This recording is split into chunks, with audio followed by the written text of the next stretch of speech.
Hello everyone, welcome back to my daily cooking vlogs. ಇವತ್ತಿನ ವೀಡಿಯೋದಲ್ಲಿ ಬೆಳಗಿನ ತಿಂಡಿ ಮತ್ತು ಮಧ್ಯಾಹ್ನದ ಲಂಚ್ ಪ್ರಿಪ್ರೇಷನ್ ವ್ಲಾಗ್ನ ನಾನಿಲ್ಲಿ ಶೇರ್ ಮಾಡ್ತಾ ಇದ್ದೀನಿ. ಟೆರೆಸಲ್ಲಿ ನೋಡಿ ಇಷ್ಟು ಟೊಮ್ಯಾಟೊ ಹಣ್ಣು ಬಿಟ್ಟಿತ್ತು.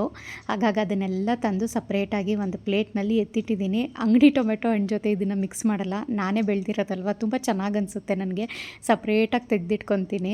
ಸೊ ಬೆಳಗ್ಗೆಗೆ ಬೆಂಡೆಕಾಯಿ ಪಲ್ಯ ಮತ್ತು ರೊಟ್ಟಿ ಮಾಡೋಣ ಅಂತ ಅಂದ್ಬಿಟ್ಟು ರಾತ್ರಿಯೇ ನಾನು ಬೆಂಡೆಕಾಯಿನ ಕಟ್ ಮಾಡಿ ಇಟ್ಕೋತಾ ಇದ್ದೀನಿ.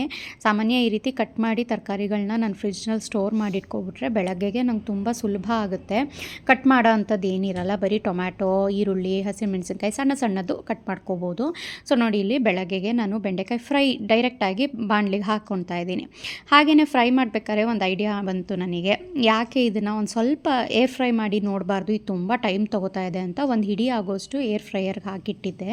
ಬಟ್ ಏರ್ ಫ್ರೈಯರಲ್ಲಿ ತುಂಬ ಚೆನ್ನಾಗಾಗಿತ್ತು. ಒಂದೇ ಒಂದು ಸ್ವಲ್ಪ ಅಷ್ಟೇ ಒಂದು ಸಲ ಸ್ಪ್ರೇ ಮಾಡಿದ್ದಿದ್ದು ಎಣ್ಣೆ ನೋಡಿ, ಒಂದು ಚೂರು ಲೋಳೆ ಲೋಳೆ ಇಲ್ಲದೇ ಆಗಿತ್ತು. ಸೊ ಬಾಣಲಿನಿದ್ದನ್ನೆಲ್ಲ ಟ್ರಾನ್ಸ್ಫರ್ ಮಾಡಿಬಿಟ್ಟು ಏರ್ ಫ್ರೈಯರ್ಗೆ ಹಾಕಿ ಇಟ್ಬಿಟ್ಟೆ, ಟೈಮ್ ಸೆಟ್ ಮಾಡಿಬಿಟ್ಟು ನೋಡೋಣ ಆಗುತ್ತೆ ಚೆನ್ನಾಗಿ ಅಂತ ಅಂದ್ಬಿಟ್ಟು.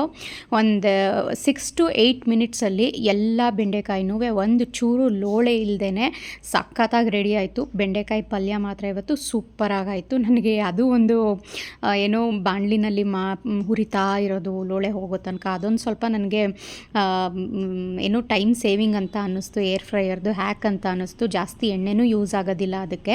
ಸೊ ಇಲ್ಲಿ ನೆಕ್ಸ್ಟ್ ಇಲ್ಲಿ ಪಲ್ಯ ಮಾಡೋದಕ್ಕೆ ನಾನು ಒಂದು ಬಾಣಲೆಗೆ ಒಂದು ಸ್ವಲ್ಪ ಎಣ್ಣೆ ಹಾಕಿದ್ದೀನಿ. ಅದು ಬಿಸಿ ಆಗ್ತಾಯಿದ್ದ ಹಾಗೆಯೇ ಸಾಸಿವೆ, ಜೀರಿಗೆ, ಹಸಿರು ಮೆಣಸಿನ್ಕಾಯಿ, ಕರಿಬೇವು, ಸಣ್ಣದಾಗಿ ಹೆಚ್ಚಿಟ್ಕೊಂಡಿದ್ದಂಥ ಈರುಳ್ಳಿನ ಹಾಕಿ ಚೆನ್ನಾಗಿ ಫ್ರೈ ಮಾಡ್ಕೋಬೇಕು. ಈರುಳ್ಳಿ, ಟೊಮ್ಯಾಟೊ ಎಲ್ಲ ಸ್ವಲ್ಪ ಜಾಸ್ತಿ ಹಾಕಿದ್ರೆ ಬೆಂಡೆಕಾಯಿ ಪಲ್ಯಗೆ ಚೆನ್ನಾಗಿರುತ್ತೆ ಟೇಸ್ಟು. ನೆಕ್ಸ್ಟ್ ಇದಕ್ಕೆ ಖಾರದ ಪುಡಿ ಮತ್ತು ಧನಿಯಾ ಪುಡಿನೂ ಹಾಕ್ತೀನಿ.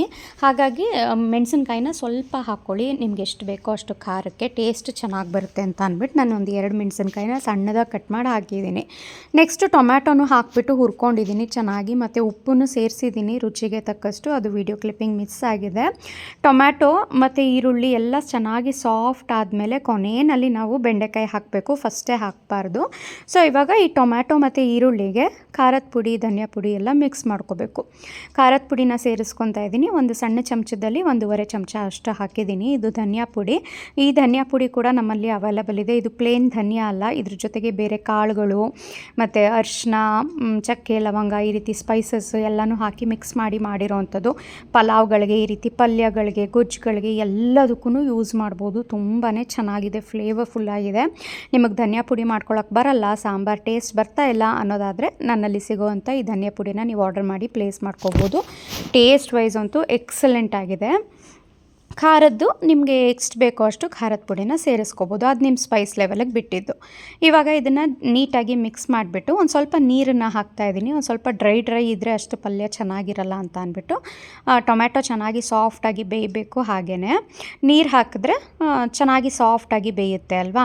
ಇದೊಂದು ಸ್ವಲ್ಪ 1 ಕುದಿ 2 ಕುದಿ ಬಂದು ಒಂದು ಸ್ವಲ್ಪ ನೀರು ಹಿಂಗೋವರೆಗೂ ಚೆನ್ನಾಗಿ ಕುದಿಸ್ಕೊಂಡು ಕೊನೆಯಲ್ಲಿ ಇದಕ್ಕೆ ಬೆಂಡೆಕಾಯಿ ಫ್ರೈ ಮಾಡಿರೋವಂಥದ್ದನ್ನು ಹಾಕ್ತಾಯಿದ್ದೀನಿ. ಸೊ ನೋಡಿ, ಇಲ್ಲಿ ಏರ್ ಫ್ರೈಯರಲ್ಲಿ ಮಾಡಿರೋದು ಎಷ್ಟು ಕ್ರಿಸ್ಪಿಯಾಗಿ ಬಂದಿತ್ತು. ಸ್ವಲ್ಪನೂ ಸಹ ಎಣ್ಣೆನೂ ಜಾಸ್ತಿ ಹಾಕಿರಲಿಲ್ಲ. ನೀವು ನೋಡ್ತಾ ಇರ್ಬೋದು, ಎಲ್ಲೂ ಸಹ ಲೋಳೆ ಲೋಳೆ ಥರನೂ ಇರಲಿಲ್ಲ. ಇದು ಸಕ್ಕತ್ತಾಗಿತ್ತು. ಬೆಂಡೆಕಾಯಿ ಹಾಕಿದ್ಮೇಲೆ ಇದಕ್ಕೆ ಕೊತ್ತಂಬರಿ ಸೊಪ್ಪು, ಒಂದು ಹಿಡಿ ಆಗೋಷ್ಟು ಹಸಿ ತೆಂಗಿನಕಾಯಿ ತುರಿ. ತೆಂಗಿನಕಾಯಿ ಸ್ವಲ್ಪ ಜಾಸ್ತಿ ಹಾಕಿದ್ರೆ ಇನ್ನೂ ಟೇಸ್ಟಾಗಿರುತ್ತೆ. ಬೇಡ ಅಂತ ಅನಿಸಿದ್ರೆ ಸ್ವಲ್ಪನೂ ಸಹ ಹಾಕ್ಕೋಬೋದು. ಇವಾಗ ಜಸ್ಟ್ ಇದನ್ನು ಮಿಕ್ಸ್ ಮಾಡಿ ಸರ್ವ್ ಮಾಡಿದ್ರೆ ಬೆಂಡೆಕಾಯಿ ಡ್ರೈ ಪಲ್ಯ ರೆಡಿ. ಇದು ಬಿಸಿ ಬಿಸಿ ಅನ್ನಕ್ಕೆ ಬರೀ ಬೇಳೆ ಸಾರು ಮಾಡಿದಾಗ ಸೈಡಿಗೆ ಏನಾದರೂ ತರಕಾರಿ ಪಲ್ಯ ಬೇಕು ಅಂತ ಅನ್ನಿಸ್ದಾಗ ಸಹ ಈ ರೀತಿ ಮಾಡ್ಕೋಬೋದು. ಸಾಮಾನ್ಯ ಬೆಂಡೆಕಾಯಿ ಎಲ್ಲ 1 kg ತಂದರೆ ಕರೆಕ್ಟಾಗಿ 3 ಜನ 4 ಜನಕ್ಕೆ ಕರೆಕ್ಟಾಗಿ ಆಗುತ್ತೆ. ಯಾಕೆಂದರೆ ಫ್ರೈ ಮಾಡಿದ್ಮೇಲೆ ಸ್ವಲ್ಪ ಆಗುತ್ತಲ್ವ ಅದು, ಹಾಗಾಗಿ. ಆ್ಯಂಡ್ ನಾನಿಲ್ಲಿ ಕುಕ್ ಮಾಡಿದ್ದು ಐರನ್ ಪ್ಯಾನ್ನಲ್ಲಿ ಅಲ್ವಾ. ಸುಮಾರು ಜನ ಐರನ್ ಪ್ಯಾನ್ನ ಹೊಸದಾಗಿ ಯೂಸ್ ಮಾಡೋರಿಗೆ ಗೊತ್ತಿರಲ್ಲ. ಐರನ್ ಪ್ಯಾನ್ನಲ್ಲಿ ಹಾಗೆ ಬಿಟ್ಬಿಡ್ತಾರೆ, ತಟ್ಟೆ ಕ್ಲೋಸ್ ಮಾಡಿಬಿಟ್ಟು. ಐರನ್ ಪ್ಯಾನ್ನಲ್ಲಿ ಬಿಸಿ ಅಡುಗೆಗಳನ್ನ ಹಾಗೇ ಬಿಟ್ಟರೆ ಅದು ಕ್ರಮೇಣ ಐರನ್ ಅದ್ರ ಜೊತೆ ರಿಯಾಕ್ಟ್ ಆಗಿ ಫುಡ್ಡೆಲ್ಲ ಕಪ್ಪಾಗಿ ಟರ್ನ್ ಆಗಿಬಿಡುತ್ತೆ. ಸೊ ಐರನ್ ಪಾತ್ರೆಗಳನ್ನ ಯೂಸ್ ಮಾಡಿದಾಗ, ಕಾಸ್ಟ್ ಐರನ್ ಆಗಿರ್ಬೋದು, ಯಾವುದೇ ಐರನ್ ಕಬ್ಬಿಣದ ಬಾಣಲಿಗಳನ್ನ ನೀವು ಯೂಸ್ ಮಾಡಿದಾಗ ಅದರಲ್ಲಿ ತಿಂಡಿ ರೆಡಿ ಆಗ್ತಿದ್ದ ಹಾಗೆ ನೀವು ಬೇರೆ ಒಂದು ಕುಕ್ಕರ್ ಇದಕ್ಕೆ ಹಾಟ್ ಬಾಕ್ಸಿಗೆ ಟ್ರಾನ್ಸ್ಫರ್ ಮಾಡಿಬಿಡ್ಬೇಕು. ಸೊ ನಾನಿಲ್ಲಿ ಐರನ್ ಪ್ಯಾನ್ನಿಂದ ಇದನ್ನು ಕುಕ್ಕರ್ ಅನ್ನೋದೇ ಬರ್ತಾಯಿದೆ ನನಗೆ, ಏನಕ್ಕೆ ಅಂತ ಗೊತ್ತಾಯಿಲ್ಲ. ಹಾಟ್ ಬಾಕ್ಸ್ಗೆ ನಾನಿಲ್ಲಿ ಇದನ್ನು ಟ್ರಾನ್ಸ್ಫರ್ ಮಾಡ್ತಾಯಿದ್ದೀನಿ, ಬಿಸಿ ಬಿಸಿ ಪಲ್ಯ. ಸೊ ದಟ್ ಹಾಗೇ ಅದರಲ್ಲಿ ಬಿಟ್ಬಿಟ್ರೆ ತುಂಬ ಕಪ್ ಆಗಿಬಿಡುತ್ತೆ, ತಿನ್ನೋದಕ್ಕೇ ಆಗಲ್ಲ, ಅದು ಚೆನ್ನಾಗಿ ಅನಿಸಲ್ಲ. ಸೊ ಪಲ್ಯ ರೆಡಿ ಆಯಿತು. ನೆಕ್ಸ್ಟ್ ಇವಾಗ ಅಕ್ಕಿ ರೊಟ್ಟಿಗೆ ರೆಡಿ ಮಾಡ್ಕೋತಾ ಇದ್ದೀನಿ. ಯೂಶ್ವಲಿ ಅನ್ನ ಮಿಕ್ಕಿದ್ರೆ ನಾನು ಅನ್ನ ಹಾಕ್ಕೊತೀನಿ. ಇವತ್ತೇನು ಅನ್ನ ಇರಲಿಲ್ಲ ಮನೆಯಲ್ಲಿ, ಹಾಗಾಗಿ ಅಕ್ಕಿ ರೊಟ್ಟಿನ ಹಾಗೇ ಮಾಡ್ತಾಯಿದ್ದೀನಿ. ರೊಟ್ಟಿ ಎಷ್ಟು ಬೇಕೋ ಅಷ್ಟು ನೀವು ಅಕ್ಕಿ ಹಿಟ್ಟನ್ನು ಸೇರಿಸ್ಕೊಂಡು ಇದಕ್ಕೆ ಒಂದು ಸ್ವಲ್ಪ ರುಚಿಗೆ ಉಪ್ಪನ್ನು ಹಾಕಿಬಿಟ್ಟು ನಾನು ಮಿಕ್ಸ್ ಮಾಡ್ತಾಯಿದ್ದೀನಿ. ಇದಕ್ಕೆ ಬಿಸಿ ಬಿಸಿ ನೀರನ್ನು ಹಾಕಿ ಕಲಿಸ್ಕೋಬೇಕು. ಸೊ ದಟ್ ಸ್ವಲ್ಪ ಸಾಫ್ಟಾಗಿ ಚೆನ್ನಾಗಿ ಬರುತ್ತೆ ಅಕ್ಕಿ ರೊಟ್ಟಿ. ಹಾಗಾಗಿ ಬಿಸಿ ಬಿಸಿ ಆಗಿರೋಂಥ ನೀರನ್ನು ಸ್ವಲ್ಪನೇ ಹಾಕ್ಕೊಂಡು ಹಿಟ್ಟಿಗೆ ಎಷ್ಟು ಹಿಡಿಸುತ್ತೋ ಅಷ್ಟು ಮಾತ್ರ ಹದವಾಗಿ ಕಲಿಸ್ಕೋಬೇಕು. ಪೂರ್ತಿ ಹಿಟ್ಟನ್ನು ನಾನು ಕಲಿಸ್ಕೊತಾ ಇಲ್ಲ, ಸ್ವಲ್ಪ ಮಾತ್ರ ಇಲ್ಲಿ ಮಿಕ್ಸ್ ಮಾಡಿ ಇಟ್ಕೊತಾ ಇದ್ದೀನಿ. ಆಮೇಲೆ ಈಗ ಫಸ್ಟ್ ಹಿತೈಷ್ಗೆ ಒಂದು 3 ರೊಟ್ಟಿ ಬೇಕು. ಇಲ್ಲ 3 ಅಂತ ಮಾಡಿರ್ತೀನಿ, ಮನೆಗೆ 1.5, ಸ್ಕೂಲಿಗೆ 1 ಆ ರೀತಿ ಹಾಕ್ತೀನಿ ನಾನು. ಹಾಗಾಗಿ ಒಂದು 3 ರೊಟ್ಟಿ ಮಾಡಿರ್ತೀನಿ. ಇನ್ನು ಮಿಕ್ಕಿದ್ದನ್ನು ಪೂರ್ತಿ ಕಲಿಸ್ಕೊಬಿಟ್ರೆ ಅಕ್ಕಿ ರೊಟ್ಟಿಗೆ ಹಿಟ್ಟು ಕಲಿಸ್ಕೊಂಡ್ಮೇಲೆ ಅದು ತಕ್ಷಣ ಮಾಡಿಬಿಡ್ಬೇಕು, ಇಲ್ಲಾಂದ್ರೆ ಸ್ವಲ್ಪ ತೆಳು ಆಗ್ತಾ ಹೋಗುತ್ತೆ, ನೀರು ಬಿಟ್ಕೊಂಡಂಗೆ. ತೆಳು ಆಗಿಬಿಟ್ರೆ ಅಕ್ಕಿ ರೊಟ್ಟಿ ಚೆನ್ನಾಗಿ ಬರಲ್ಲ. ಇದು ಹಸಿಟ್ಟಲ್ಲಿ ನಾನು ಕೈನಲ್ಲಿ ತಟ್ಟಿ ಮಾಡ್ತಾಯಿದ್ದೀನಿ ಇವತ್ತು. ಹಾಗಾಗಿ ಈ ರೀತಿ ಒಂದು ಸಲ ಮಿಕ್ಸ್ ಮಾಡ್ಕೊಬಿಟ್ಟು ನೋಡಿ, ಇಲ್ಲಿ ಭಾಗ ಮಾಡ್ಕೊತಾ ಇದ್ದೀನಿ ನಾನು. ಅರ್ಧ ಭಾಗಕ್ಕೆ ಮಾತ್ರ, ಅಂದರೆ 1/4 ಭಾಗ ಆಗೋಷ್ಟಕ್ಕೆ ಮಾತ್ರ ಎಷ್ಟು ಹಿಡಿಸುತ್ತೋ ನೀರು ಅಷ್ಟೇ ಸ್ವಲ್ಪನೇ ಹಾಕ್ಕೊಂಡು ಹಿಟ್ಟೆಲ್ಲ ಒಂದುಗೂಡಿ ಒಂದು ಗಟ್ಟಿಯಾಗಿರೋವಂಥ ಮುದ್ದೆ ಥರ ಪ್ರಿಪೇರ್ ಮಾಡ್ಕೋಬೇಕು. ಅಲ್ಲಿವರೆಗೂ ಚೆನ್ನಾಗಿ ನಾದಿ ಮಿಕ್ಸ್ ಮಾಡಬೇಕು. ಇದನ್ನು ಹಾಗೇ ಸುಮ್ಮನೆ ಮಿಕ್ಸ್ ಮಾಡ್ತಾ ಹೋಗಬಾರ್ದು. ಸೊ ನೋಡಿ, ಇಲ್ಲಿ ನಾದ್ಕೊಂಡು ಮಿಕ್ಸ್ ಮಾಡ್ತಾಯಿದ್ದೀನಿ. ಇವಾಗ ಇಷ್ಟು ಹಿಟ್ಟು ರೆಡಿ ಆಯಿತು. ಇನ್ನಷ್ಟು ಮಿಕ್ಕಿದ್ದನ್ನು ನೆಕ್ಸ್ಟ್ ರೊಟ್ಟಿ ಮಾಡಬೇಕಾದ್ರೆ ನಾನು ಮಿಕ್ಸ್ ಮಾಡ್ಕೊತೀನಿ. ಒಂದೊಂದು ಸಲ ಒಂದೊಂದು ರೀತಿನಲ್ಲಿ ಮಾಡ್ತೀನಿ ನಾನು ಅಕ್ಕಿ ರೊಟ್ಟಿ. ನನಗೆ ಹೇಗೆ ಇಷ್ಟ ಆಗುತ್ತೆ ಆ ರೀತಿ ಒಂದೊಂದು ಸಲ ಮಿಷಿನಲ್ಲಿ ಪ್ರೆಸ್ ಮಾಡಿಬಿಡ್ತೀನಿ, ಒಂದೊಂದು ಸಲ ಬಟರ್ ಪೇಪರ್ನ ಮೇಲೆ ಎಣ್ಣೆ ಹಾಕ್ಕೊಂಡು ತಟ್ಟಿ ಕೈನಲ್ಲಿ ಆ ರೀತಿ ಮಾಡ್ತೀನಿ. ಇನ್ನೊಂದೊಂದು ಸಲ ಈ ರೀತಿ ಹಸಿಟ್ಟು ಹಾಕ್ಕೊಂಡು ಅರ್ದು ಕೈನಲ್ಲೇ ತಟ್ಟಿ ಮಾಡ್ತೀನಿ, ಇಲ್ಲ ಲಟ್ಟಣಿಗೆ ಯೂಸ್ ಮಾಡ್ತೀನಿ. ಒಂದೊಂದು ಸಲ ಒಂದೊಂದು ರೀತಿ ನಿಮ್ಗೆ ಯಾವ್ದು ಅಭ್ಯಾಸ ಆಗಿದೆ ಅದನ್ನು ಮಾಡ್ಕೋಬೋದು. ಸೊ ಅಕ್ಕಿ ಹಿಟ್ಟು ರೆಡಿಯಾಗಿರುತ್ತೆ ಅಲ್ವಾ, ಅದರಲ್ಲಿ ಸ್ವಲ್ಪನೇ ಒಂದು ಮುದ್ದೆನ ತೊಗೊಂಡು ಚೆನ್ನಾಗಿ ನಾದಬೇಕು. ಅಕ್ಕಿ ರೊಟ್ಟಿ ತಟ್ಟೋದಕ್ಕಿಂತ ಮುಂಚೆ ಹಿಟ್ಟನ್ನು ಚೆನ್ನಾಗಿ ನಾದ್ಕೋಬೇಕು, ಇಲ್ಲಾಂದರೆ ಮಧ್ಯ ಎಲ್ಲ ಬಿರುಕು ಬಿಟ್ಟಂಗೆ ಆಗುತ್ತೆ. ಇವಾಗ ಸ್ವಲ್ಪ ಹಸಿಟ್ಟನ್ನು ಈ ರೀತಿ ಅಂಟ್ಕೋಬಾರ್ದು ಅಂತ ಮಣೆಗೆ ಹಾಕ್ಬಿಟ್ಟು ನೀಟಾಗಿ ಕೈನಲ್ಲಿ ಸ್ವಲ್ಪ ಪ್ರೆಷರ್ ಕೊಟ್ಟು ಒತ್ತಿದ್ರೆ ಸಾಕು, ನೀಟಾಗಿ ಅಕ್ಕಿ ರೊಟ್ಟಿ ಬಂದುಬಿಡುತ್ತೆ. ನನಗೂ ಫಸ್ಟೆಲ್ಲ ಈ ರೀತಿ ಕೈನಲ್ಲಿ ತಟ್ಟೋಕ್ಕೆಲ್ಲ ಬರ್ತಾ ಇರಲಿಲ್ಲ. ಆಮೇಲೆ ನೋಡಿ ಈ ರೀತಿ ತಟ್ಟೋದನ್ನು ಎಲ್ಲ ಪ್ರಾಕ್ಟೀಸ್ ಮಾಡೋದು, ಹೊರದೋದ್ರೂ ಪರವಾಗಿಲ್ಲ ಪ್ರಾಕ್ಟೀಸ್ ಮಾಡೋಣ ಅಂತ ಅಂದ್ಬಿಟ್ಟು ಈ ರೀತಿ ಕಲ್ತ್ಕೊಂಡೆ. ಇದ್ರ ಟೇಸ್ಟೇ ಬೇರೆ, ಇದು ಸಕ್ಕತ್ತಾಗುತ್ತೆ ಮಾತ್ರ. ಆ್ಯಂಡ್ ಇನ್ನೊಂದು ಏನು ಟಿಪ್ ಅಂದರೆ, ಕಾದಿಲ್ಲದೆ ಇರೋವಂಥ ಪ್ಯಾನಿಗೆ ನೀವು ಅಕ್ಕಿ ರೊಟ್ಟಿನ ಹಾಕಿದ್ರೆ ಚೆನ್ನಾಗಿ ಬರಲ್ಲ. ಪ್ಯಾನ್ ಚೆನ್ನಾಗಿ ಕಾದಿರಬೇಕು, ಹೊಗೆ ಬರೋ ರೀತಿಯಲ್ಲಿ ಇರಬೇಕು, ಆವಾಗಷ್ಟೇ ಅಕ್ಕಿ ರೊಟ್ಟಿ ಚೆನ್ನಾಗಾಗೋದು. ಎರಡೂ ಕಡೆ ಒಂದು 10 ಸೆಕೆಂಡ್ ನೀವು ಬಿಸಿ ಮಾಡಿಕೊಂಡ್ರೆ ಸಾಕು. ಈ ರೀತಿ ಸ್ವಲ್ಪ ಗೋಲ್ಡನ್ ಸ್ಪಾಟ್ಸ್ ಬರ್ತಿದ್ದ ಹಾಗೆಯೇ ಒಂದು ಸೈಡು ಈ ರೀತಿ ಡೈರೆಕ್ಟ್ ಫ್ಲೇಮ್ ಮೇಲೆ ಈ ರೀತಿ ಬೇಯಿಸ್ಕೊಂಡ್ರೆ ಒಳ್ಳೆ ಬಲೂನ್ ಉಬ್ಬೋ ರೀತಿಯಲ್ಲಿ ಉಬ್ಬುತ್ತೆ. ಸುಮಾರು ಜನ ಹೇಳ್ತಾರೆ ಈ ರೀತಿ ಮಾಡಬಾರ್ದು ಅಂತ. ಸೊ ನೀವು ಫ್ಲೇಮ್ನ ಅಬ್ಸರ್ವ್ ಮಾಡಬೇಕು. ಫ್ಲೇಮ್ ಅದು ತುಂಬಾ ಸೀದ್ ಹೋಗೋ ರೀತಿಯಲ್ಲಿ ಆಗಿ ಒಂಥರ ಗ್ರೀನಿಶ್ ಫ್ಲೇಮ್ ಬರ್ತಾ ಇದೆ ಅನ್ನೋಷ್ಟು ಬಿಡಬಾರ್ದು. ಈ ರೀತಿ ಎಲ್ಲೋನೂ ಬರಬಾರ್ದು, ಬ್ಲೂಯಿಶ್ ಫ್ಲೇಮೇನೇ ಇರಬೇಕು. ನೀವು ಯಾವಾಗ ಗ್ರೀನಿಶ್ ಫ್ಲೇಮ್ ಬರುತ್ತೆ ಆವಾಗಷ್ಟೇ ಅದು ಟಾಕ್ಸಿಕ್ ಗ್ಯಾಸಸ್ನ ರಿಲೀಸ್ ಮಾಡುತ್ತೆ. ಸೊ ಈ ರೀತಿ ಬ್ಲೂಯಿಶ್ ಬಂದಾಗ ಅಷ್ಟೊಂದೇನು ನಮಗೆ ಎಫೆಕ್ಟ್ ಆಗಲ್ಲ. ಸೊ ತುಂಬಾ ಚೆನ್ನಾಗಿ ಉಬ್ಬುತ್ತೆ ರೊಟ್ಟಿ ಈ ರೀತಿ ಮಾಡಿದಾಗ. ತುಂಬ ಹೊತ್ತು ನಾವು ತವ ಮೇಲೇ ಇಟ್ಟು ಬೇಯಿಸಿದಾಗ ರೊಟ್ಟಿ ಹಾರ್ಡ್ ಅಂತ ಅನಿಸುತ್ತೆ. ಹಾಗಾಗಿ ಡೈರೆಕ್ಟಾಗಿ ಫ್ಲೇಮ್ ಮೇಲೆ ಬೇಯಿಸ್ಬಿಟ್ರೆ ಚೆನ್ನಾಗಿ ಅನಿಸುತ್ತೆ. ಹಿಟ್ಟು ಸ್ವಲ್ಪ ಜಾಸ್ತಿ ಹಾಕ್ಕೊಂಡಿದ್ರೆ ನೀವು ಕೈಯಲ್ಲಿ ತಟ್ಟಬೇಕಾದ್ರೆ ರೊಟ್ಟಿ ಹಾಕ್ತಿದ್ದ ಹಾಗೆಯೇ ಮೇಲ್ಗಡೆ ಒಂದು ಸ್ವಲ್ಪ ನೀರನ್ನು ಸವರ್ಬಿಟ್ರೆ ಎಕ್ಸ್ಟ್ರಾ ಏನು ಹಿಟ್ಟಿರುತ್ತೆ ಅದೆಲ್ಲ ಕಡಿಮೆ ಆಗುತ್ತೆ. ಸೊ 10 ಸೆಕೆಂಡ್ ಎರಡು ಕಡೆ ಬಿಟ್ಬಿಟ್ಟು ಈ ರೀತಿ ಡೈರೆಕ್ಟಾಗಿ ಫ್ಲೇಮ್ ಮೇಲೆ ನೀವು ಹಾಕ್ಕೊಂಡ್ರೆ ತುಂಬಾ ಚೆನ್ನಾಗಿ ಉಬ್ಬಿ ಬರುತ್ತೆ ರೊಟ್ಟಿ ಆವಾಗ. ಸೊ ರೊಟ್ಟಿನೂ ಸಹ ರೆಡಿ ಆಯಿತು. ಬಿಸಿ ರೊಟ್ಟಿಗೆ ಒಂದು ಸ್ವಲ್ಪ ತುಪ್ಪ ಹಾಕಿ ಇಡ್ತಾಯಿದ್ದೀನಿ ನಾನಿಲ್ಲಿ, ಸೊ ದಟ್ ಸಾಫ್ಟಾಗಿರುತ್ತೆ ರೊಟ್ಟಿ ಮಧ್ಯಾಹ್ನಕ್ಕೂ ಅಂತ. ಸೊ ನೋಡಿ ಯಾವ ರೀತಿ ಪಾಕೆಟ್ ರೀತಿನಲ್ಲಿ ಓಪನ್ ಮಾಡ್ಬೋದು ರೊಟ್ಟಿ, ಅಷ್ಟು ಚೆನ್ನಾಗಿ ಉಬ್ಬಿ ಬಂದಿದೆ. ನಾನಿಲ್ಲಿ ಲಂಚ್ಗೆ ಪ್ಯಾಕ್ ಮಾಡ್ತಾಯಿದ್ದೀನಿ. ಹಿತೈಷ್ಗೆ ಲಂಚ್ ಎಲ್ಲ ಪ್ಯಾಕ್ ಮಾಡಿ ಇಟ್ಟೆ, ಆದರೆ ಮೆಸೇಜ್ ಬಂತು ನೆನ್ನೆ ಸ್ಕೂಲ್ಗಳಿಗೆ ಎಲ್ಲ ರಜಾ ಕೊಟ್ಟಿದ್ದಾರೆ ಅಂತ ಅಂದ್ಬಿಟ್ಟು. ಇನ್ನೇನು ಮಾಡೋದು, ಆ ಲಂಚ್ ಬಾಕ್ಸ್ನ ಇನ್ನೊಂದು 2 ರೊಟ್ಟಿ ಹಾಕ್ಬಿಟ್ಟು ಪ್ರದೀಪ್ಗೆ ಕೊಟ್ಟು ಕಳಿಸ್ದೆ. ಹಿತೈಷ್ಗೆ ರಜಾ ಕೊಟ್ಟರು ಸ್ಕೂಲ್ನಲ್ಲಿ. ಸೊ ಮಧ್ಯಾಹ್ನಕ್ಕೆ ಇಲ್ಲಿ ನೆಕ್ಸ್ಟು ಲಂಚ್ ಪ್ರಿಪೇರ್ ಮಾಡ್ತಾಯಿದ್ದೀನಿ. ತುಂಬ ದಿನ ಆಗಿತ್ತು ಹುರುಳಿಕಾಳಿಂದು ಸಾಂಬಾರಾಗಿರ್ಬೋದು, ರಸಮ್ ಆಗಿರ್ಬೋದು, ಆ ರೀತಿ ಎಲ್ಲ ಮಾಡಿ. ಹಾಗಾಗಿ ಇಲ್ಲಿ ಹುರುಳಿಕಾಳನ್ನು ನಾನೇನು ನೆನೆಸಿಲ್ಲ, ನಾನು ಯಾವಾಗಲೂ ನೆನೆಸಲ್ಲ, ಮೊಳಕೆ ಬರಿಸ್ಬೇಕು ಅಂತ ಅಂದಾಗ ಮಾತ್ರ ಮಾಡ್ತೀನಿ. ಇದನ್ನು ಡೈರೆಕ್ಟಾಗೂ ಹಾಗೆ ಮಾಡ್ಬೋದು, ಏನು ಕಾಳೇನು ಬೇಯಲ್ಲ ಅನ್ನೋದೇನಿಲ್ಲ. ಸೊ ಇಲ್ಲಿ ಹುರುಳಿಕಾಳು ಒಂದು 1/4 kg ಆಗೋಷ್ಟು ತೊಳೆದುಬಿಟ್ಟು ನಾನು ಅದು ಹಿಡಿಸೋಷ್ಟು ನೀರನ್ನು ಹಾಕಿ ಬೇಯೋದಕ್ಕೆ ಇಟ್ಟಿದ್ದೀನಿ. ಹಾಗೆಯೇ ಪಕ್ಕದಲ್ಲಿ ರಾಗಿ ಗಂಜಿನೂ ಸಹ ರೆಡಿ ಮಾಡ್ತಾಯಿದ್ದೀನಿ. ರಾಗಿ ಗಂಜಿ ಅಂತ ಅಂದರೆ ಪ್ಲೇನ್ ರಾಗಿ ಅಲ್ಲ, ನಾನು ಆರೋಗ್ಯ ಮಿತ್ರ ಹೆಲ್ತ್ ಮಿಕ್ಸ್ ಅಂತ ಪ್ರಿಪೇರ್ ಮಾಡ್ತೀನಿ ಅಲ್ವಾ, ಅದ್ರದ್ದು ಫ್ರೆಶ್ ಬ್ಯಾಚು ನೆನ್ನೆ ರೆಡಿ ಮಾಡಿಸಿದ್ದೆ. ಹಾಗಾಗಿ ಅದು ಟೇಸ್ಟ್ ಹೇಗಿದೆ ಈ ಸಲ ಚೆನ್ನಾಗಿ ಬಂದಿದೆಯಾ ಅಂತ ಅಂದ್ಬಿಟ್ಟು ನೋಡೋಣ ನಾನೇನೆ ಫಸ್ಟು ಅಂತ ಅಂದ್ಬಿಟ್ಟು ಒಂದು ಸ್ವಲ್ಪ ತೊಗೊಂಡು ಬಂದಿದ್ದೆ ಬೌಲ್ನಲ್ಲಿ. ಸೊ ಇದನ್ನು ಗಂಜಿ ರೆಡಿ ಮಾಡಿದ್ದೀನಿ. ಇದನ್ನು ನಾವು ಮಜ್ಜಿಗೆಗೆ ಮಿಕ್ಸ್ ಮಾಡಿಕೊಂಡು ಕುಡಿಯೋದು ಅಷ್ಟೇ. ತುಂಬ ಹೆಲ್ತಿಗೆ ಒಳ್ಳೆಯದು. ಇದರಲ್ಲಿ ಮೊಳಕೆ ಬರಿಸಿರುವಂಥ ರಾಗಿ ಜೊತೆಗೆ ಎಲ್ಲ ಥರದ ಕಾಳುಗಳು, ಕಡಲೆಕಾಳು, ಹೆಸರುಕಾಳು, ಹುರುಳಿಕಾಳು, ಸೋಯಾಬೀನು, ಅದು ಎಲ್ಲನೂ ಮೊಳಕೆ ಬರೆಸಿ ಆ್ಯಡ್ ಮಾಡಿರ್ತೀನಿ. ಜೊತೆಗೆ ಮೆಕ್ಕೆಜೋಳ, ಬಿಳಿ ಜೋಳ ಮತ್ತು ಕಪ್ಪು ಉದ್ದಿನ ಕಾಳು, ಎಲ್ಲವೂ ಪ್ರೋಟೀನ್ ರಿಚ್ಚು, ಇಂಥದ್ದಿಲ್ಲ ಅಂತ ಅನ್ನಂಗಿಲ್ಲ. ಆ್ಯಂಡ್ ಸ್ಪೈಸಸ್ ಎಲ್ಲ ಅದರಲ್ಲೇ ಆ್ಯಡ್ ಆಗಿರುತ್ತೆ, ಸಖತ್ ಟೇಸ್ಟಿಯಾಗಿರುತ್ತೆ. ನೀವೇನಾದರೂ ಡಯಟಲ್ಲಿದ್ದೀರಾ, ಹೆಲ್ತ್ ನೋಡ್ಕೊತ, ಹಾರ್ಮೋನಲ್ ಇಂಬ್ಯಾಲೆನ್ಸ್ಗೂ ತುಂಬಾ ಒಳ್ಳೆಯದು ಅದು. ಏಕೆಂದರೆ ಅದರಲ್ಲಿ ಹಿಪ್ಲಿ ಈ ರೀತಿ ಎಲ್ಲ ಸ್ಪೈಸಸ್ನ ಆ್ಯಡ್ ಮಾಡಿರ್ತೀನಿ, ಅದೆಲ್ಲ ತುಂಬಾ ಒಳ್ಳೆಯದು.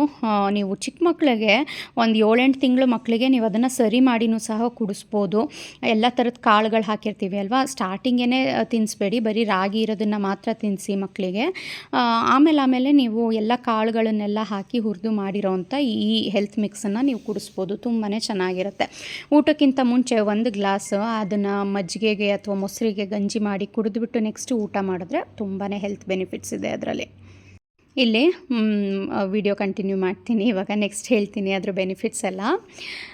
ಹುರುಳಿಕಾಳು ಬೆಂದಮೇಲೆ ಅದನ್ನು ಸೈಡಿಗೆ ತೆಗೆದಿಟ್ಕೊಂಡು ಇಲ್ಲಿ ಇನ್ನೊಂದು ಪ್ಯಾನ್ಗೆ ಒಂದು ಸ್ವಲ್ಪ ಒಗ್ಗರಣೆ ಕೊಟ್ಕೊತಾ ಇದ್ದೀನಿ. ರಸಮ್ ಮಾಡೋಣ ಅಂತ ಅಂದ್ಬಿಟ್ಟು ಏನು ರುಬ್ಬೇನು ಹಾಕ್ತಾ ಇಲ್ಲ, ಸೊ ದಟ್ ರುಬ್ಬು ಹಾಕ್ಬಿಟ್ರೆ ನೆಕ್ಸ್ಟ್ ಡೇಗೂ ಜಾಸ್ತಿ ಆಗಿಬಿಡುತ್ತೆ ಸಾರು. ನನಗೆ ಈ ರೀತಿ ರಸಮ್ಗಳೆಲ್ಲ ತುಂಬ ಇಷ್ಟ, ಹಾಗಾಗಿ ರಸಮ್ ಮಾಡ್ತಾಯಿದ್ದೀನಿ. ಈರುಳ್ಳಿ, ಬೆಳ್ಳುಳ್ಳಿ, ಸಾಸಿವೆ ಎಲ್ಲನೂ, ಟೊಮೆಟೊ ಎಲ್ಲ ಒಗ್ಗರಣೆ ಕೊಟ್ಬಿಟ್ಟು ಒಂದು ಸ್ವಲ್ಪ ಕಾಳು ಬೇಯಿಸಿರೋಂಥ ನೀರನ್ನು ಸಹ ಬಸ್ಕೊಂಡಿದ್ದೀನಿ. ಆಮೇಲೆ ಜೀರಿಗೆ ಮತ್ತು ಮೆಣಸನ್ನು ಕುಟ್ಟಿ ಪುಡಿ ಮಾಡಿರೋದನ್ನು ಹಾಕಿದ್ದೀನಿ. ಒಂದು ಸ್ವಲ್ಪ ಹಸಿರು ಮೆಣಸಿನ್ಕಾಯಿನೂ ಸಹ ಸೇರಿಸಿದ್ದೀನಿ. ನನಗೆ ಇಲ್ಲಿ ಮೆಣಸು ಜಾಸ್ತಿ ಆಗೋಯ್ತು ಅಂತ ಅನ್ನಿಸ್ತು, ನೆನ್ನೆ ಸ್ವಲ್ಪ ಖಾರ ಇತ್ತು ರಸಮು. ನೀವು ನೋಡಿ ಹಾಕ್ಕೊಳ್ಳಿ, ಮೆಣಸು ಕಡಿಮೆ ಹಾಕ್ಕೊಳ್ಳಿ, ಇಲ್ಲ ಹಸಿ ಮೆಣಸಿನ್ಕಾಯಿನ ಸ್ಕಿಪ್ ಮಾಡ್ಕೋಬೋದು. ಅದೇನು ಬೇಡ, ಹಸಿ ಮೆಣಸಿನ್ಕಾಯಿ, ಜೀರಿಗೆ, ಮೆಣಸು ನಾನು ಸಾಂಬಾರು ಪುಡಿನೇ ಹಾಕೋತೀನಿ ಅಂತ ಅಂದರೆ ಸಾಂಬಾರು ಪುಡಿನೂ ಸಹ ಹಾಕೋಬೋದು. ರಸಮ್ ಆ ಕಡೆ ಕುದೀತಾ ಇರೋದು ಅಷ್ಟರಲ್ಲಿ ಈ ಕಡೆ ಪಲ್ಯಕ್ಕೂ ಸಹ ರೆಡಿ ಮಾಡ್ಕೋತಾ ಇದ್ದೀನಿ. ಪಲ್ಯಕ್ಕೆ ಒಂದು ಪ್ಯಾನ್ನೇ ಸ್ವಲ್ಪ ಎಣ್ಣೆ ಹಾಕಿ ಸಾಸಿವೆ, ಹಸಿರು ಮೆಣಸಿನ್ಕಾಯಿ, ಕರಿಬೇವಿನ ಸೊಪ್ಪು ಮತ್ತು ಈರುಳ್ಳಿನ ಹಾಕಿ ಫ್ರೈ ಮಾಡ್ತಾಯಿದ್ದೀನಿ. ರುಚಿಗೆ ತಕ್ಕಷ್ಟು ಉಪ್ಪನ್ನು ಹಾಕಿ ನೀಟಾಗಿ ಮಿಕ್ಸ್ ಮಾಡ್ತಾಯಿದ್ದೀನಿ. ಅದು ಈರುಳ್ಳಿ ಸ್ವಲ್ಪ ಫ್ರೈ ಆಗಬೇಕು, ಅಷ್ಟರಲ್ಲಿ ಕಡೆ ರಸಮ್ ಸಹ ಚೆನ್ನಾಗಿ ಕುದೀತಾ ಇದೆ. ಇದಕ್ಕೊಂದು ಸ್ವಲ್ಪ ಕೊತ್ತಂಬರಿ ಸೊಪ್ಪು ಮತ್ತು 1 ಹಿಡಿ ಆಗೋಷ್ಟು ಹಸಿ ತೆಂಗಿನಕಾಯಿ ತುರಿನೂ ಸಹ ಸೇರಿಸ್ಬೇಕು, ತುಂಬಾ ಟೇಸ್ಟಿಯಾಗಿ ಬರುತ್ತೆ. ಇಲ್ಲಿ ಈ ಕಡೆ ಕಾಳು ಪಲ್ಯಕ್ಕೆ ಬಸ್ಕೊಂಡಿರೋ ಅಂಥ ಕಾಳು, ಕೊತ್ತಂಬರಿ ಸೊಪ್ಪು, ಹಸಿ ತೆಂಗಿನಕಾಯಿ ತುರಿ, ಸ್ವಲ್ಪ ತೆಂಗಿನ ತುರಿ ಜಾಸ್ತಿ ಹಾಕಿದ್ರೆ ಒಳ್ಳೆ ಟೇಸ್ಟ್ ಬರುತ್ತೆ. ಉಪ್ಪು ನಾನು ಬೇಯಬೇಕಾದ್ರೆ ಹಾಕಿಲ್ಲ, ಹಾಗಾಗಿ ಇವಾಗ ನಾನು ರುಚಿಗೆ ತಕ್ಕಷ್ಟು ಉಪ್ಪು ರಸಮ್ಗಾಗಿರ್ಬೋದು ಮತ್ತು ಪಲ್ಯಕ್ಕಾಗಿರ್ಬೋದು ಸೇರಿಸಿದ್ದೀನಿ. ರಸಮು ಮತ್ತು ಕಾಳು ಪಲ್ಯ ಎಲ್ಲವೂ ಸಹ ರೆಡಿ ಆಯಿತು. ಇದು ನೈಟ್ ನಾನು ಡಿನ್ನರ್ಗೆ ಹಾಕ್ಕೊಂಡಿರೋದು ಪ್ಲೇಟ್. ಇದು ತುಂಬಾ ಚೆನ್ನಾಗಿತ್ತು. ಮಧ್ಯಾಹ್ನ ನಂಗೆ ಸ್ವಲ್ಪ ಊಟ ಮಾಡಲಿಕ್ಕಾಗಲಿಲ್ಲ, ಬಿಕಾಸ್ ಬೆಳಗ್ಗೆ ರೊಟ್ಟಿ ತಿಂದಿದ್ದೆ, ಲೇಟಾಗಿತ್ತು. ನನಗೆ ಸಾಮಾನ್ಯ ರೊಟ್ಟಿ ತಿಂದುಬಿಟ್ರೆ ಅದು ಬೇಗ ಡೈಜೆಸ್ಟ್ ಆಗಲ್ಲ ಅಲ್ವಾ, ಹಾಗಾಗಿ ನಾನು ಬರೀ ಗಂಜಿ ಥರದ್ದು ತೊಗೊಬಿಡ್ತೀನಿ ಮಧ್ಯಾಹ್ನ.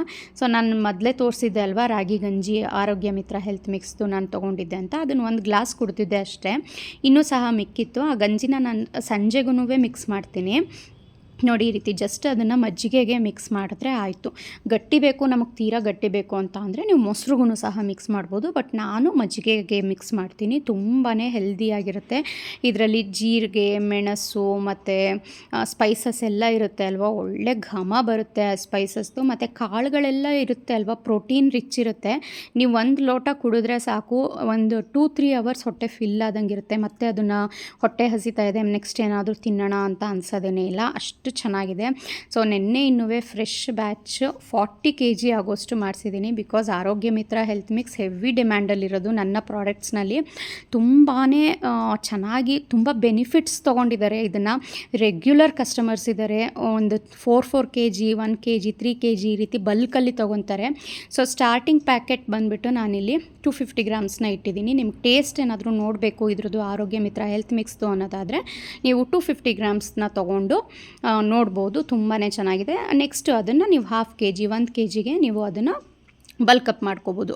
ನಾನು ತಯಾರು ಮಾಡೋವಂಥ ಪ್ರಾಡಕ್ಟ್ಸ್ಗಳದ್ದು ರಾಗಿ ಮೇಯ್ನ್ ಇರುತ್ತೆ. ಹಾಗಾಗಿ ನಾನು ರಾಗಿ ಮೊಳಕೆ ಬರ್ಸಿರೋವಂಥ ರಾಗಿ, ಬರೀ ರಾಗಿ ನಾನು ಎಲ್ಲೂ ಯೂಸ್ ಮಾಡಲ್ಲ. ಯಾವುದೇ ಪ್ರಾಡಕ್ಟ್ನಲ್ಲೂ ಮೊಳಕೆ ಬರ್ಸಿರೋವಂಥ ರಾಗಿನೇ ಯೂಸ್ ಮಾಡೋದ್ರಿಂದ ಹೆಲ್ತ್ ವೈಸ್ ತುಂಬ ಬೆನಿಫಿಟ್ಸ್ ಇದೆ. ಆ್ಯಂಡ್ ನಿಮಗೆ ಇರ್ರೆಗ್ಯುಲರ್ ಪೀರಿಯಡ್ಸ್ ಇತ್ತು ಅಂತ ಇದ್ರೂ ಎಲ್ಲವೂ ಸಹ ಹಾರ್ಮೋನಲ್ ಇಂಬ್ಯಾಲೆನ್ಸಿಂದ ಏನೇನಿದೆ ಅದೆಲ್ಲವೂ ಸಹ ರಿವರ್ಸ್ ಆಗ್ತಾ ಹೋಗುತ್ತೆ. ಡಯಾಬಿಟಿಕ್ ಇದ್ದವ್ರಿಗೆ ತುಂಬಾ ಒಳ್ಳೆಯದು. ನಮ್ಮ ಮನೆಗೇ ರೆಗ್ಯುಲರಾಗಿ ಬರ್ತಾ ಇರ್ತಾರೆ ಒಂದು 4 kg ತೊಗೋಬೇಕು ಅಂತ. ಎಲ್ಲ ಪ್ರಾಡಕ್ಟ್ಸ್ದು ಎಷ್ಟೆಷ್ಟಿದೆ ಅಂತ ನಾನು ತೋರಿಸ್ತಾ ಇದ್ದೀನಿ. ಇಲ್ಲಿ ಸ್ಪ್ರೌಟೆಡ್ ರಾಗಿ ಫ್ಲೋರ್ ನೆನ್ನೆ ಇನ್ನೂ 10 kg ಆಗೋಷ್ಟು ನಾನು ಪ್ಯಾಕ್ ಮಾಡಿಸಿದ್ದೆ. ಬರೀ 500 ಗ್ರಾಮ್ಸ್ ಆಗೋಷ್ಟು ಮಾತ್ರ ಉಳಿದಿದೆ. ತುಂಬಾ ಚೆನ್ನಾಗಿದೆ ಇದು ರಾಗಿ ರೊಟ್ಟಿ ಮಾಡೋದಕ್ಕೆ, ರಾಗಿ ದೋಸೆ ಮಾಡೋದಕ್ಕೆ. ಇದೂ ಅಷ್ಟೇ ಒಂದು 2 kg 3 kg ಆಗೋಷ್ಟು ಬಲ್ಕಲ್ಲಿ ತೊಗೊತೀರ ನನ್ನ ಹತ್ರ. ಆ್ಯಂಡ್ ಯಾವುದೇ ರೀತಿ ಪ್ರಿಸರ್ವೇಟಿವ್ ಎಲ್ಲ ಇರಲ್ಲ ಅಲ್ವಾ. ಸೊ ನೀವು ಖಂಡಿತ ರೀಆರ್ಡರ್ಸ್ ಮಾಡ್ತಾನೆ ಇರ್ತೀರ. ಅಷ್ಟು ಚೆನ್ನಾಗಿದೆ. ಯಾವುದಾದ್ರೂ ಏನಾದರೂ ಪ್ರಾಡಕ್ಟ್ಸ್ ಬೇಕು, ನೀವೇನಾದರೂ ಟ್ರಯಲ್ ನೋಡ್ತೀರಾ ಅನ್ನೋದಾದರೆ ಖಂಡಿತ 7795846794 ಅಥವಾ ವಾಟ್ಸ್ಯಾಪ್ ನಂಬರ್ ಮೇಲ್ಗಡೆ ಸ್ಕ್ರೀನ್ ಮೇಲೆ ಕಾಣಿಸ್ತಾ ಇರ್ತಾರಲ್ಲ ಅದಕ್ಕೆ ವಾಟ್ಸ್ಯಾಪ್ ಮಾಡಿ ಬೈ ಮಾಡಿ.